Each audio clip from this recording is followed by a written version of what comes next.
finally seeing the actual day come to life, right? I think people used to joke that I used to run around Saarang without chappals because I was just so excited about each event, and my chappal would break sometime by day 2. And then I didn't have time to buy a new chappal. Oh, wow. But then, yeah, it was just so much fun. And like, none of us would sleep, but you had so much energy, right? Because you just wanted to see what you'd worked for like such a long time come to life.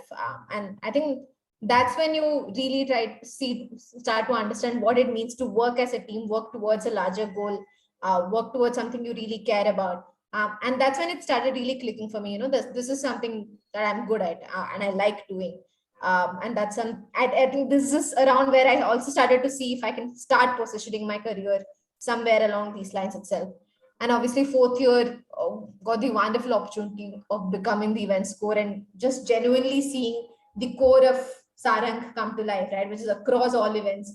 And it was incredibly scary because I'd only done a small part of the events the year before, but got to work with a bunch of amazing people, got to see what makes Sarang Sarang, and just see across products, across types of clubs, across Sangam, manage the Litsock, manage the craziness that comes with it. And just it was just so much fun. And I think managing it at that scale is what got me really excited about saying, okay, I want to lead large teams. I want to work with people that inspire me. I want to work towards a cause that I care about. And I think all of the next steps started defining itself along these sort of 3, 4 anchor points.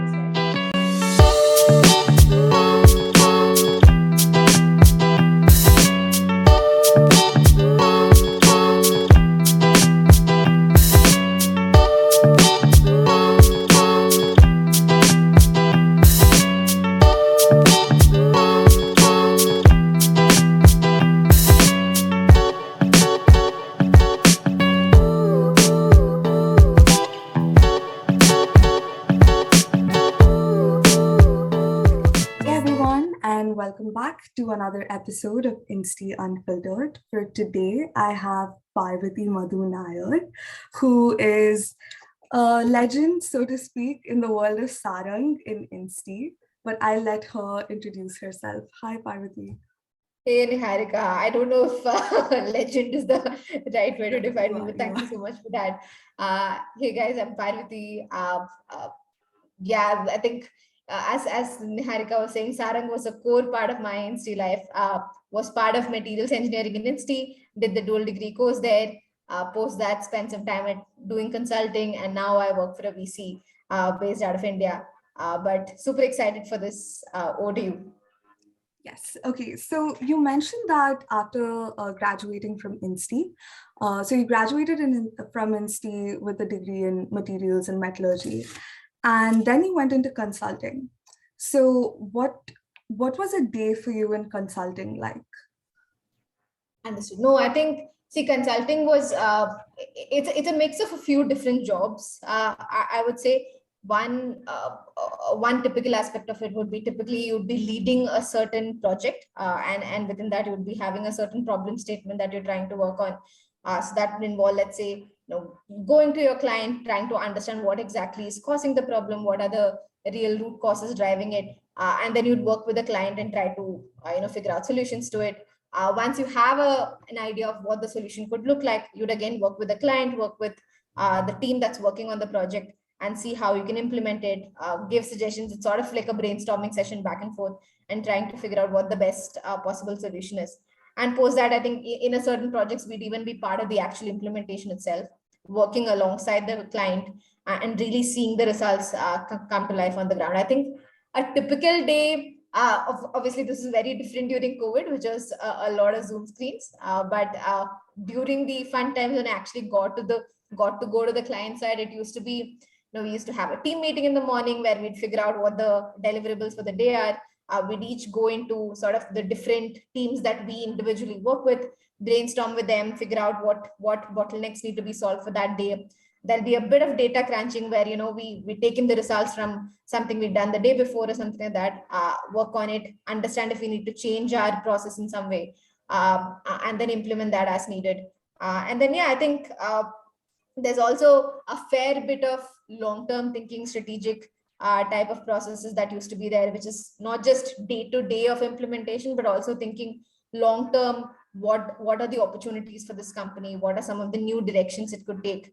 And then we'd have discussions with the leadership of both the company and the team on, how can we think about them? How can we prioritize in them, etc. So I think it's a combination of just really day-to-day execution type problem solving, plus also a bit of long-term dreaming on how we could solve certain problems.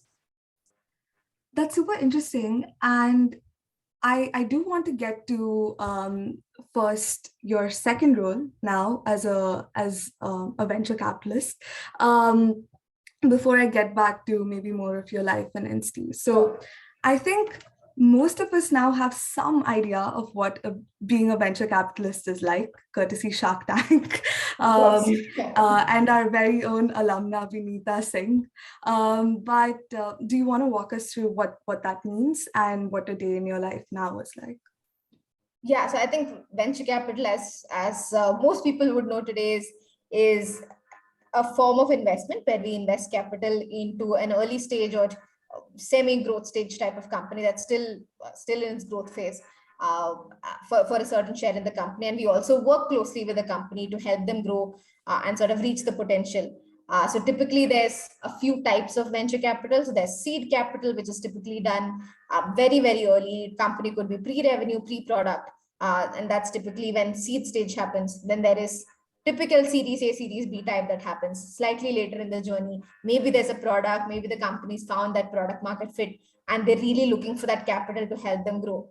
And then there's, of course, Series C, D type capital that happens, which is typically called growth stage capital.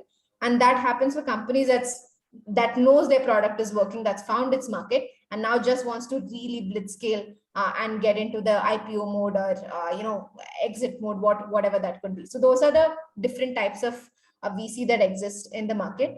Obviously, India has become a very, very exciting startup market over the last few years. And I'm very privileged to be working in a VC where I get to see the market up close, understand what the opportunities are. I personally spend a lot of time looking at early stage opportunities, which is typically seed and Series A type of investments.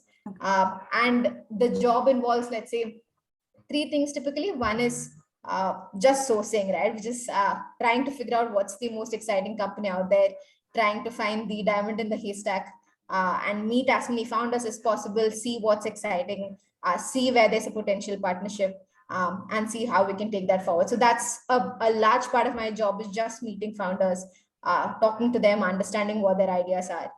The second part of the job is just the actual evaluation. So let's say there's something I'm actually interested in and want to take it forward. I would spend some cycles with the founder and his or her team, understand what the idea is, what the vision is, where are they in that journey, and then sort of take a calibrated view along with my team on, is this something we want to actually invest in and work together with. So that's the second part of the job, which is the actual evaluation. And the third part of the job is obviously something called portfolio work, which is where we work with our existing portfolio companies and help them really achieve their milestones, really get to the next stage of journey. So I think typically these are the three aspects of the job. So days are a combination of these three. Right. Super exciting. But let's try to connect the dots now, from now venture capitalist Parvathi to all the way back to freshman Parvathi when you entered Instea, 2014 probably. Yeah. So what were your first thoughts when you entered Instea? Did you know you were interested in your branch? Did you want to try out code or research, or did you always know that you wanted to pursue something like consulting or venture capital? Yeah, no, I had no idea what consulting or what venture capital was when I entered Instea. I think like most of us who come in, I was absolutely clueless. I thought I wanted to do engineering, which is probably why I spent 5 years of my life studying for JE. And obviously, see, I think I was excited. I was always a math and science kid in school. I enjoyed the subjects. I was occasionally good at them. And so I was able to get into a great institution. But I think once I came in, what really changed for me was just the sort of exposure I got, right? Just seeing the number of people from different backgrounds, seeing the sort of interest they had, seeing the opportunities the campus provided, was just eye-opening for me. So I think first year I spent a bunch of time working with TFI, being part of their sort of being a reporter at TFI, which was super fun. So I was exploring that side. I worked with Chennai 36, which was the alumni blog. So I got to meet a bunch of super exciting alums and understand what's the spectrum of opportunities available out of IIT. I also spent a ton of time working for Saarang and volunteering and really having a blast just being part of the team there. So I think first year was just about exploring for me, just because for me, it's sort of like a pressure cooker had been lifted. There were no more KPIs, no more scorecards to be maintained. I just had to, do whatever I could and make the best use of my time. Uh, so yeah, no connection whatsoever to what I'm doing today. But I think what it did help me is in just giving me the freedom to explore and helping me figure out what I liked out of all the options that I had. Right. So let me unpack that a little bit more. So you mentioned a couple of PORs at this point, that you were part of T5E, you were part of Chennai 36, and then you were also part of Saarang. And in the previous episode with Meghna, what she and I had in common was that we were both part of the placement team. Yeah. And that was a very great way for us to get a lot of exposure into what life after Instea was going to be like if we wanted to join the workforce. But not everybody gets that experience. Not everybody chooses to be part of the placement team. So I was wondering if you could unpack for us, maybe when was the first time that you even started thinking about your career? When did you learn about the distinctions of core or non-core? And how much of that tied into, say, the PORs that you did? Did you derive that information from there? Understood. No, I think maybe the first time I started thinking about it was maybe mid to end of second year, which is typically when people also start thinking about the next year internship process and figuring out what would be the right fit for them. I was, by that time, I'd realized that I think while I liked the topic that I was studying, I didn't feel a deep connection to it. I didn't feel like this was something that I could pursue throughout my life. I was just not feeling the spark, so to say. On the other hand, I had had a blast working on Saarang. I had a blast working with TFI. I just realized that I function better in teams. I function better when I'm given, projects to manage, and I have events to run, and I have people to talk to, and just a bit more social and open environments is what I used to thrive in. And I thought maybe that's the sort of environment and even work environment I should optimize for, right? So given the combination of internship coming up and also knowing this new thing about me, I think that's when I started thinking maybe I should explore what's the non-core options available. Obviously there was a materials type metallurgy type option I could pursue, but I also wanted to understand what are the non-core options I could look at. And that's when I understood about consulting. I spoke to a few seniors. Obviously, Sarang and a few other PORs helped me connect to a few seniors who'd gone through the process, and they told me a bit about consulting. Seemed very exciting from the outset, and so I thought I should try that out for my internship. So I ended up finding an internship at AT Kearney, which was a consulting company, and then had a blast having an internship there. And just learning the ropes of the job, figuring out if this is a good fit for me or not. And I think that internship really helped shape the next 2-3 years of just figuring out what the next steps could be. Right. So now at this point, I know you had one internship, which was very much aligned with the job that you ended up taking. Yeah. But what did you do in your other summers? And at what point did you start using your vacation periods to build your resume? I don't think so. I think the second year summer is typically the industrial internship, which all of us are sort of mandated to do. So I think that was I did that in Cochin, very comfortably close to my house, so that I could have home food every day. So that was just a mandatory requirement. So that was the summer of 2016, I guess. And the 2017 summer, I tried out AD Kearney internship. And then 2018 summer, and this was sort of a leap of faith from my side, so to say, which is I just wanted to be absolutely sure that research was not my cup of tea, right? I just wanted to give it a fair shot, and make sure that I wasn't letting any sort of external bias keep me away from it. So I went through my tax, and went through the 3 month sort of research internship process. I really enjoyed the topic that I was working on. It was very, very exciting, and that's why I pursued the internship. But I also realized that the type of work I was doing, which was very individual, output driven, sitting in a lab, working pretty much, 60-70% of the day was on my own, and going very, very, very deep into a problem statement was not really my thing, right? I didn't derive as much happiness from it as I would, working on something for Sarang, or working on an article together for T5. Like, just that Right. team culture that really gave me a lot of joy. The joy of maybe managing something and seeing something bigger than myself getting created. I didn't see that, so I thought, okay, maybe not the best fit for me, and maybe not the place where I can do my best. So that's why I thought, that was the fourth summer, right? Which is, so I Right. tried out the research internship there. And then post that, obviously, summer of last year, I did nothing. I was absolutely free. Right. Yeah.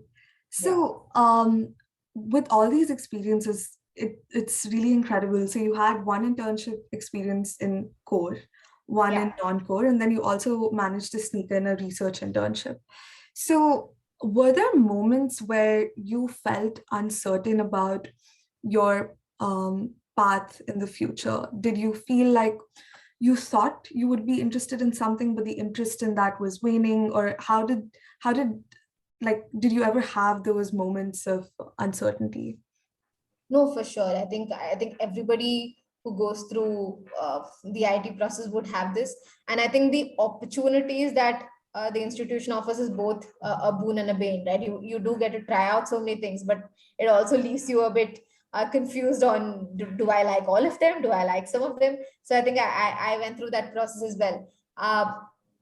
In fact, I think towards the end of my beginning of my fourth year, when I was trying to figure out between research versus just focusing on consult, I in fact even started writing my SOPs. I thought I'll do both, right?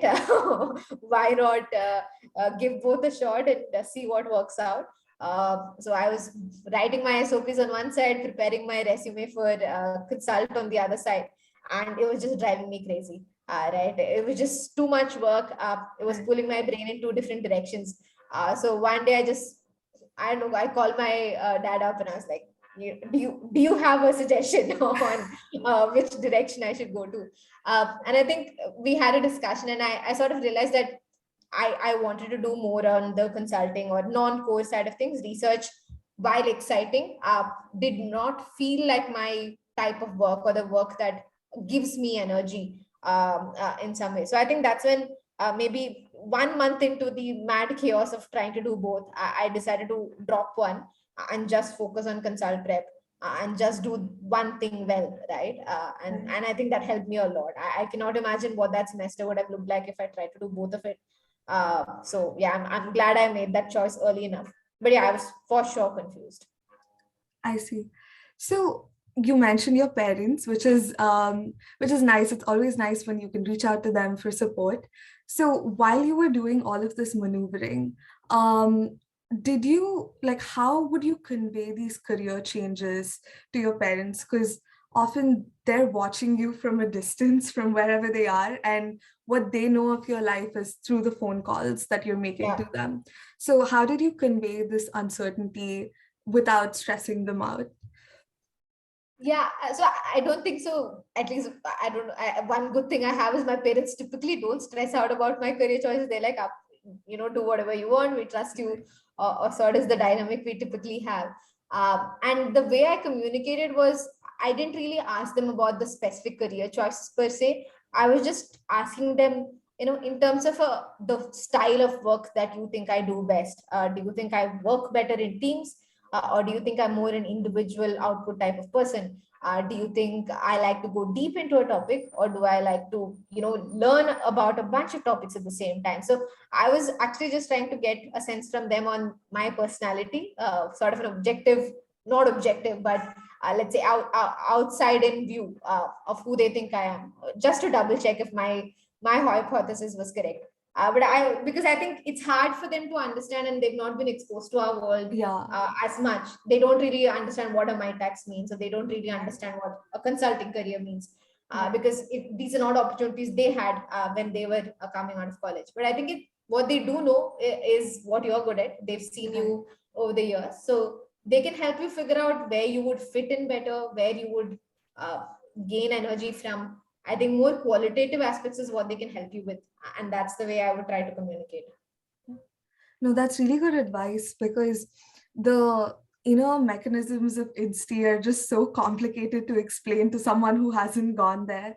But Correct. maybe to distill that down to, the basics that, parents generally have a good intuition for what you're good Yeah. at, what your personality is. It's really Yeah, good and they're advice. also really great, like if you, I think they're also great at figuring out what you are leaning towards, right? Sometimes Yeah. we ourselves are confused, but when we talk to them, I'm sure my parents were able to know that, I was leaning towards consulting. I just didn't have the guts to maybe say it out loud. So I think they were just like, take our support, go for it. We know Yeah. this is what you want anyway. So sometimes you just need a second voice. Right. So now I want to get back to Sarang, Sure. and like just tell us about, because it seems to be one of the most defining PORs that you took up while you were in Instea. So when did you start? What roles did you have? And maybe what did you learn through that whole process? Understood. Well, I can come across as a bit of a Saarang maniac, so I apologize in advance. No, But I mean, our previous episode was a giant ad for the placement team, so it's only okay, fair that this okay. now I'm is a glad I'm giant ad for balancing Sarang. out then.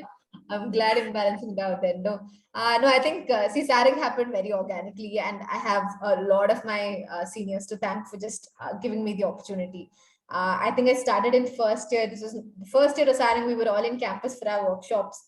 So we were all just chilling, didn't really have too much to do. And one of our seniors just called me up and was like, "Do you want to volunteer?" And we were emceeing for some sort of event. So we were doing all these activation sort of events at malls and on stages and things like that. And we used to do a bunch of random things, like go to.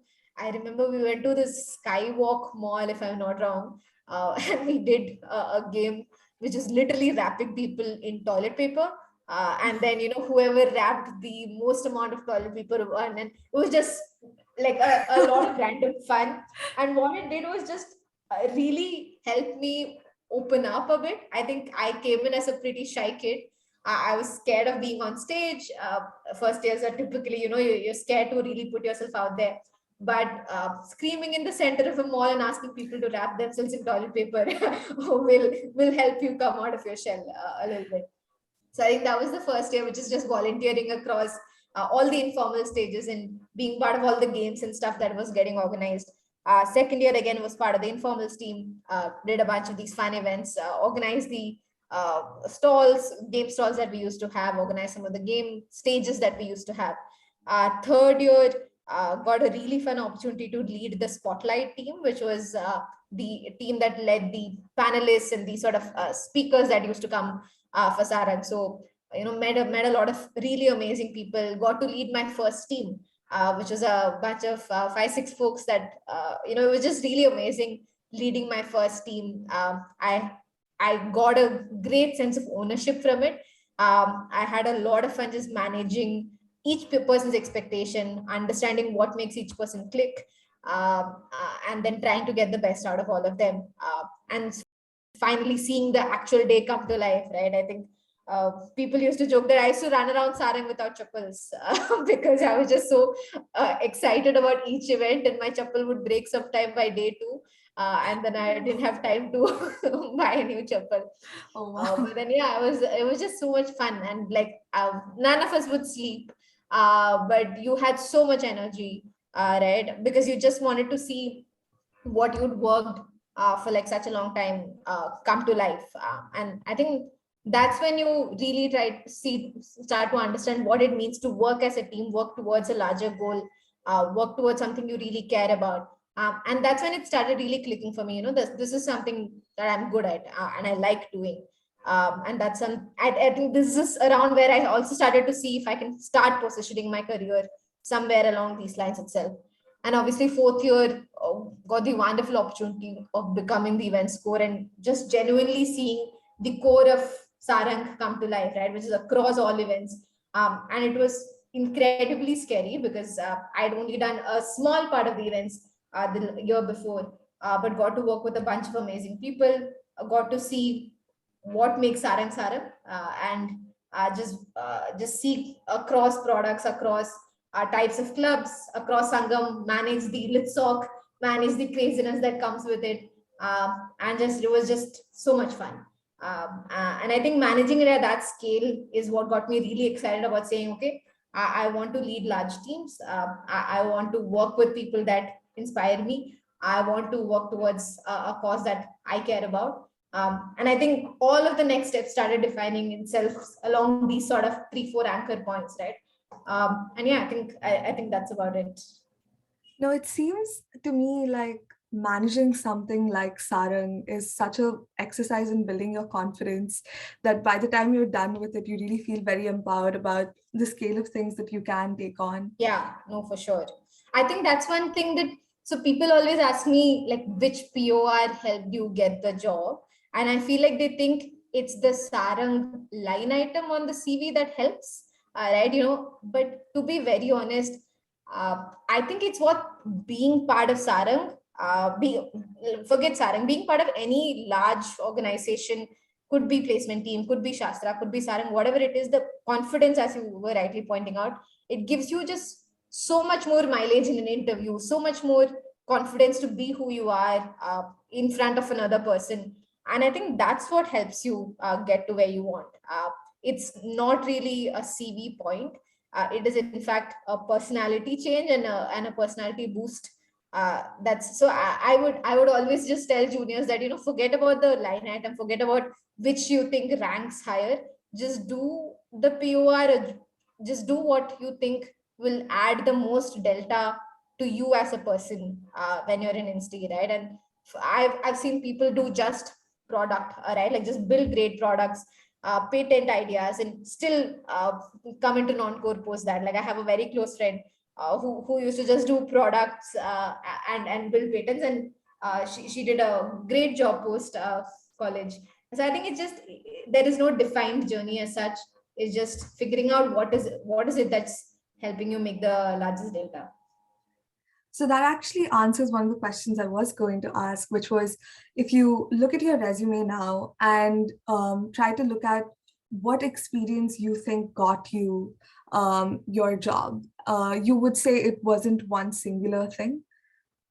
Yeah, no, it's hard to say it's one singular thing. I would say Sarang is definitely a large part of it because I did spend a large share of my time in Insti working with Sarang teams, working towards Sangam and Litsock and Sarang and all of it. So obviously that's a large part of it. But I also think one, it's the friends you make, and it's the people you spend the most amount of time with. Like choose them wisely, choose them well, keep them few, and but have a very very close set of friends with whom you can really be close with and who will help you grow. And I also think try out a bunch of different things also, right? I think too many people get caught up in doing just one POR. I used to at least try and couldn't do too much of T5 towards the third and fourth year because of Sarang. But in the first 2 years, I had a lot of fun just reading and writing for T5, meeting a lot of interesting people there, and you get to meet very different people, right, from the crowds. Otherwise Insta starts to look very homogenous, whereas it's actually the opposite of that. So just meeting a bunch of people helped me a lot. uh, yeah, I think I can't place it on a single pur at all, but it's just definitely following what you think gives you the most energy. Right.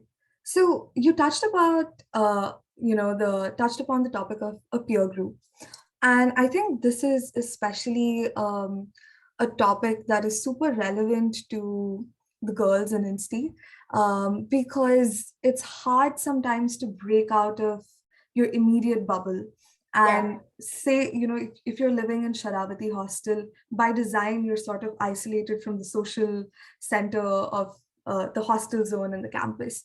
yeah. So, how did you navigate like networking, and how important was it for you during your Insta journey, and how important has it been for you after you've graduated? So I think in Insta, fair to say, I never optimized for networking. It all sort of happened organically. I think within Sharav, of course, I had a great set of friends and people I'm very, very close to and who are my best friends today. Uh, Outside of Sharav, I think obviously you see Sarang and the people that come with it do end up becoming very close friends because you work 3-4 years with the same set of people. You either have to like them or you end up liking them, whatever the answer is. So that happened, and I think with whatever organizations that you're involved with. So I was involved with T5 for a bit, so I got to meet a bunch of seniors through T5. Used to just talk with them and they were always close mentors for me. Sarang, the same way. I think like 3-4 years, seniors would always be up for helping you. Even now, I think when you run into a senior, if you still have, oh, Shastra Connect or Sarang Connect, or you can sometimes bond over Shastra or anti-Shastra emotions, or whatever that is, right? So I think uh, that sort of camaraderie helps just break out of the Sharab bubble. I think also branch is a great place, like just taking the courses outside of your branch and outside of the ones that were set for you. So I used to take a bunch of humanities courses, so got to meet a lot of people through that. I used to take courses outside of my sort of mandatory set of courses in mechanics, in biotech and things like that. So there again, I got to meet a bunch of people. And yeah, I think uh, there are ways to do it. I agree it's harder for girls for sure. I think it's just not as easy as the hostel environments are pretty much separate. But it helps for sure. I would suggest do make the effort for those who are still in campus. See whatever circles you can access and figure out, you will be able to easily figure out who are the people you want to spend more time with and optimize for them. So I'll now go over, say, some of the anxieties that me and my friends, and I know people generally have in Insta when they're younger, just starting out. One of them, carrying on from this topic, was, do you have to make the explicit effort to grow your network, or to maybe spend hours on LinkedIn trying to connect with people? Or in your experience, was it just okay to focus on what it is that you were interested in and let that happen organically? I'm a strong proponent for the latter. There are obviously, see, this is my point of view, that there would be folks who disagree and there'll be folks who benefited from obviously going out and networking. I'm not discounting that, but I think the amount of mental anxiety that brings out, right, which is the sort of forced networking, in my opinion, is not personally worth it.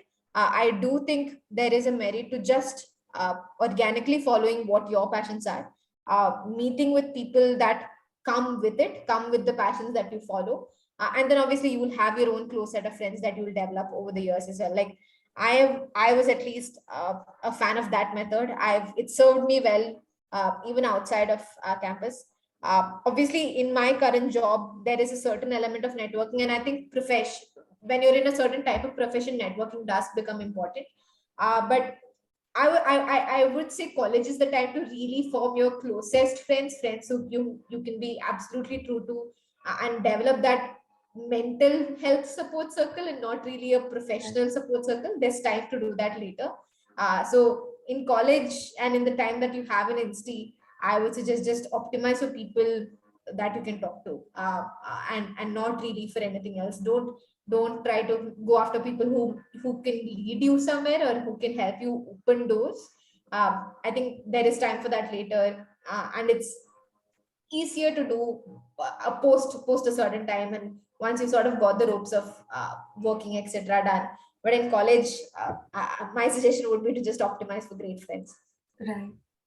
And then another one I would say that maybe you're uniquely qualified to answer is what if you're starting out, say, in your first year, and everything about Instea excites you, right? Like you're excited about core, you're excited about research, you're excited about non-core, and you're really worried about how you're going to be able to fit in all of that, plus whatever extracurriculars it is that you want to do in maybe the 4 or 5 years that you have. Yeah, this is a hard one because I think I struggled with this in Insta as well. I would say use the first 2 years to experiment because one, you have a lot more time to yourself. Like, your academic pressure is a lot lesser. You don't have a thesis to work on. You generally have lesser number of courses, or rather, not lesser number of courses, but I think it's just easier to manage your timings in the first 2 years. So I would say try to experiment, and obviously the amount of commitment that each POR need is also lesser in the first 2 years. You can either volunteer, you can take up a small coordinator type of role, and so this is the best time to just do 2 3 things. If you feel like, if you're very clear on what you want to do, obviously go for it and focus on that. But if you were like me and wanted to try out 3 4 different things, and also do another 3 4 things on the side, I would say the first 2 years are the best time to do it. That's what I did. I obviously wanted to continue on a few other things as well, but I had to prioritize by third year because a few other responsibilities came in. I had an internship, I had to manage a few more things on my academic side. So I think that's when I decided to pursue Sarang a bit more seriously and say that, okay, this is what I want to take towards full conclusion. And on the others, I would try to help out where I could, right? So the first 2 years is probably the best time to experiment, and post that you can start to winnow it down basis your experience in the past 2 years. That's probably the best way to do it according to my experience. But it's hard, dude. I think it Yeah. Insta just offers you too many things. I struggled a lot with trying to figure out if I should do an exchange in my fourth year, but then I prioritized Sarang over it. I'm obviously no right decision, wrong decision. Right. But yeah, could have been in Europe for a semester. For me personally, I've always felt that early negative experiences are great because at least then you know Yeah, what you don't want to do, and correct, part of the decision is made for you. But yeah, correct. it does. I think you're completely right. If you're interested in a lot of things, you don't need to take Yeah, a lot of pressure, but like start a little early to try experimenting. yeah. I think first year is a great, and also I think try to optimize for people. Like, at least what's worked well for me is just prioritize based on where are the set of people that you most enjoy spending time with, and that from whom you can learn the most, right? I think too many people try to optimize for CV points, as I was Yeah. saying. If it happens organically, then so be it. If you accidentally like something, that's also great for your CV, great. But I think college is too precious a time to waste on chasing uh, PORs or things that don't really like, or working with people you don't really enjoy working with, just to get a CV line for yourself. So I would say prioritize for people in the teams that you work with. So just digging a little deeper into that. So when you say start early, like start in your first year, some students definitely, I towards the end of when I was in my final year, I would speak to some freshies, and it seemed to me that at least in a subset of the freshman class, it was almost the new norm to do an internship after your first year. And Hmm. and it's hard, right? Because you don't really have any tangible experience by the Yeah. time you're done with your first year. And I wonder if that's become a norm at this point. But what would you say about um, like being more specific about when you start early? What exactly do you want to start early on? Is it like the getting involved in PORs and then learning those sorts of skills, Yeah. or stuff like straight up internships? Again, I think, see, I personally didn't do anything in my first year summer, but I do know that a lot of people are starting to do that more in the last few years. Uh, it's again hard to call out. If you feel like you have some guidance on this is a field I'm interested in. For example, I think a lot of people come in very excited about doing something in machine learning, or doing something in data science, whatever. They might have some notions on certain topics that they're interested in. If they have that, I think Insta is a great place to find opportunities to test that out and see, is this something I actually like, or is it just a fascination that was very short lived? So no harm, no foul in trying out an internship in the first year. In parallel, you can also try out a few PORs in the time that you have on campus as well. Uh, my sort of guidance would be to know where your limits are. I think it's important to know that Insta can be very, very overwhelming. There's just too many things to do, too many opportunities that come your way. Just know that you cannot do everything, and see if there's some way you can prioritize, right? See if you can say, see, this is one thing that I absolutely want to understand. Like I absolutely want to do this ML internship and see if this is a field I could pursue for the next 4 years. And if that's the level of excitement you have, then for sure go for it. But if it's sort of like I have 5 different opportunities, I want to try all of them, that's probably not going to work out too well. So I think being able to prioritize a bit is helpful. For this, would suggest, talk to seniors, talk to people who've done some of these similar things in the past, talk to your friend group, see what they're thinking of, how are they thinking of managing their time. And yeah, like I think feel free to reach out to alums. I think people are just so much more so responsive, especially if they've gone through a certain path and want to help out. So try to make an informed choice and make sure you don't try to spread yourself too thin in the first 1 or 2 years, which is a very real risk. And it also affects your mental health, right? You just feel like you've done a lot and not really gained too much. So I think that's important to prioritize. But yeah, no harm in trying out an internship, no harm in trying out 1 or 2 easy to do type of PORs in the first year, and then slowly winnow down over the next few years. Right. So so by the end of your undergrad, I think it was really apparent to you that you wanted to go into the non-core space. Yeah. And I just want to ask you, how specific did you have to get in figuring out what you wanted to do? So I feel like there's a bit of a pressure while you're in your undergrad to figure out what it is that you want to do. But is it what it is you want to do for the next few years, or is it what it is you want to do for the rest of your life? And so how hyper specific did you get? So did you think, okay, from Saarang, I figured out that I want to be in teams, I want to manage things, I want to be in a more people-facing role? Or did you go all the way down to consulting is exactly the thing that I want to do? So yeah, I think it's a combination of what you think you want to do and what's available, right? So I think what I think I want to do was what you just pointed out, just more team facing, more sort of problem solving, management type of roles. What was available for somebody looking to do non-code, at least when I was passing out, was consult. Was there were a bunch of these finance type of opportunities, which is banks and financial institutions who are offering both quant and analyst type of roles. And yeah, I think there were a few like startups that were also hiring. So in my head, at least, I knew I wanted to do a slightly less number heavy type of product. Like I was not somebody, at least at that time, I didn't feel like an Excel heavy job where I had to do a lot of quantitative analysis, where I'd have to handle P&Ls and balance sheets, was something that I was naturally gravitating towards. And so I sort of kept that. And see, one thing to understand is this is equally clueless decision making as we were doing in 12th standard, trying to figure out materials and computer science, right? I think it is still, in comparison to what comes next, it is equally clueless. But it is sort of an informed prioritization basis what's available and what you know about yourself from the last few years. So that's what I was doing. So I said, okay, consult seems to make sense. I get to work with clients. It's strong brand. I can move to other places from consult, which is important to me. That it is not a next 50-year type of career, but in fact a next 2-3 year type of career, from where I could jump into other things if I wanted to.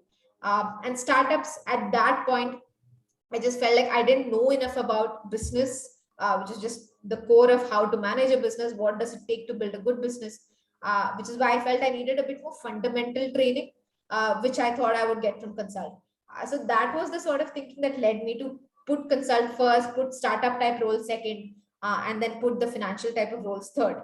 And so that's how my thought process was. Now, this prioritization will work very differently for people depending on all of these factors, right? So Right. let's say somebody really loves working with numbers, loves gleaning insights from data. Maybe for them, you put the financial type of institutions first, right? For the other type of person who wants to just really dive into the startup world, work in a slightly unstructured environment, and figure it out, maybe startups comes first. So I think that, and obviously in campus also, there's a lot of people who get involved with startups, and there was eCell and all of those other things you could do as well. So I've seen a lot of my friends take that route. So it's a combination of this personal prioritization plus what was available that helped me make that choice. And one thing I'd like to say is there is absolutely no job that is life term out of campus. There is no wrong decision. You can. I've seen people go always, and I'm out of college only for 3 years, and even in this short time period, I've seen people absolutely pivot, completely change their life trajectory, and go after absolutely new careers. Right. So I think one thing to just keep in mind is this decision is never a permanent decision. There is Yeah. always 100 different parts out of the one that you are making right now, Right. but try to make whatever you think is the most informed choice for now, and then Yeah. you can figure it out later. At Yeah, least that's that how I was thinking about it. touches upon the question I was going to ask you, which was how irreversible was your career choice at that time? Because as you rightly mentioned, it's an informed prioritization, but it's hard to, narrowly pin it down. And as you grow older, your priorities might change. At the Yeah. time, you might have made a decision that worked for you, and that changes. But it seems to me that after consulting, or after that choice that you made, Yeah. it's not impossible to then explore other avenues within at least the non-core space. Um, Yeah, no, for sure. I think leave aside consulting, I don't think any of the jobs that you take, even if you end up going for research, I don't think any of it is irreversible. right, What it does is it gives you a certain type of experience that will tell you that you, oh damn, I didn't like this job. Let me try and move into something else. And honestly, the best thing IIT gives you is a great sort of trampoline of sort. No, I'm sorry, a trampoline is probably the wrong word. Let's launch call pad. it a launch pad, a protective sort of Right. barrier of sorts, Yeah. which is you can honestly fall and screw up and still have a really great starting point. Right, like I think having the brand name of IIT just genuinely helps open doors, helps you change track wherever you are. So I think there is absolutely no irreversible choice. Consulting, say, I could have gone into VC, I could have gone into PE, I could have gone to startups, I could have gone into MNCs, I could have gone into any other strategy role, I could have gone for an MBA. So there's just so many options available, and I'm sure a similar n number of opportunities exist, even for somebody who goes into research, even for somebody who's gone into core, and it's just about making that choice. Right. So I guess maybe two more questions before we wrap. So one more point I think is something that we've sort of touched upon already, but what is the trade-off that you want to make when building your resume, when you're looking at certain tried and tested PORs that look good on a resume, Yeah. and versus what organically excites you? And how do you, like, would it be a deal breaker to, say, a consulting company to look at a non-traditional resume where you can demonstrate that you've done a lot and you've learned a lot, but they're not, your brand name, like it's not a Saarang events, or it's not, the informal score or stuff like that, event score like that. So, see, I think sitting inside Instea, this is a hard call to make because it seems like the spikes, so to say, is what gets countered, right? Which is, the tried and tested sort of PORs and the tried and tested sort of internships is what works. But at least out of college, and I've been part of shortlisting processes in both the consulting firm and the VC firm that I work for, and I know that the molds are not really as tightly set as we imagine them to be. Obviously there's a few things, let's say around CG, there's because what CG demonstrates is consistent ability to put in hard work. And if we forget the fact that it's a number, and it is just perseverance across 5 years, there is a certain weightage that's given to the CGPA. But again, not so much so that it is ever a deal breaker if you're a 7 pointer or a 6 pointer, if you have done enough amazing things on the other side.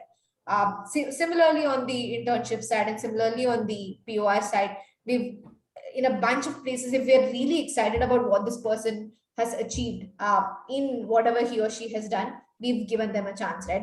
We've opened the doors and said that, we want to get to know this person and understand why they made these choices. So I would always suggest, and I keep going back to the point that college is not definitely not the first 2-3 years is not the time to optimize for your CV. It is a time to really go after what organically excites you and chase that down. And you may never know what it leads. You may never even need the placements process if that path really works out, right? So I would always suggest give that side a try. It is actually the unlucky few of us who end up having to really figure out where the CV is leading us, rather than where our passions are leading us, who have to make that choice. But if you genuinely have a passion, and generally have 3-4 things that you want to chase, I would absolutely suggest to go for it. And in case you do want to make that pivot to a non-co job at a later stage, whether it be consulting, VC, whatever that may be, if you can demonstrate that you've learned enough and you've grown as a person through this experience, it will not be a deal breaker. I think that will be like music to a lot of people's ears.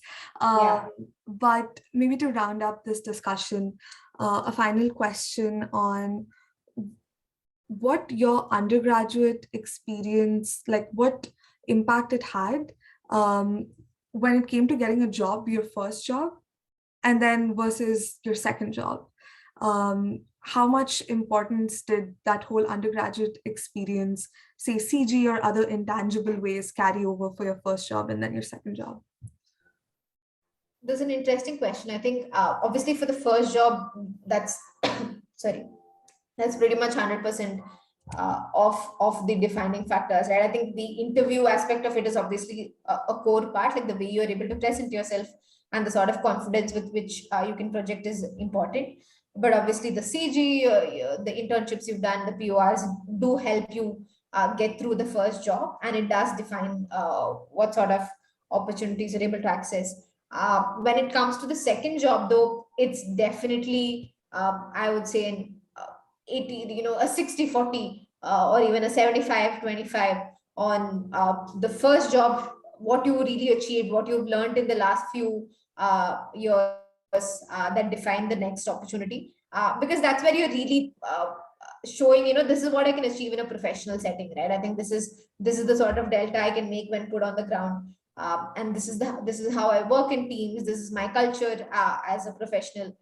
So I think just the references from people you work with, talking a bit about the sort of projects you got to work on. Those are the things that really come up in interviews as well. They don't really ask too much about Saarang, or they don't really ask too much about what happened in college, etc. It does help you continue to present yourself, and it's definitely a core part of who you are. But I do think the weightage is definitely more towards the previous experience rather than anything else. All right, so thank you so much. I think that was a really comprehensive overview of navigating Instea and then eventually going into the non-course space. But before we end this episode, I want to do a quick rapid fire with you. So I'll ask you a couple of questions and maybe you can give me quicker answers, like bite-sized answers to this. Yeah, I'm scared now. This. No, so the hope is that everyone who's listening then gets to know the more fun tidbits about you. Sure. So right, let's get started. What was your favorite hangout spot in Instea? Ramu, not the Ramu near Himalaya, to be very specific. Not Shamu, Ramu. Not Shamu, yes. Ramu. Okay. What was the most memorable moment of your Instea life?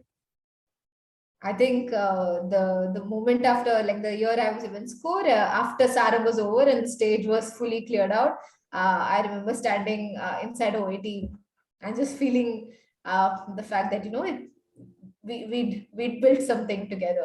Oh, I really like that feeling. right. Okay, so this is taking a slightly more dark turn now. One instant regret. One instant regret. I honestly, dude, I feel like I should have done a exchange. Somehow squeezed it in between some of Some these exchange. semesters. But yeah, I feel like it would have been a great experience. I did get to do the whole my tax thing, but exchange would have been a lot longer. Right, right. If you could eat only one item from the mess for the rest of your life, what would it be? Chole bhatura for Chole sure. bhature. Achha. Yeah, Sunday night used to be chole bhatura and boost. I Very think good. that used to be my all of our favorite combination. We would be in mess at 6 p.m. waiting for the booth to open. I see, I see, I see. All right, so Chole Bhatura and Boost, and hopefully listening to this episode makes people as happy as you were while eating your Chole Bhatura, boost their enthusiasm for life in Instea, and maybe take a little less stress about career planning. And yeah, thank you so much for your time and for joining us for this episode. No worries. Thank you so much for doing this. Appreciate. I think would have loved to have something like this when I was on campus. So excited for the folks who get to hear this. All right, so this is another reminder to subscribe to this podcast. And yeah, see you in the next episode.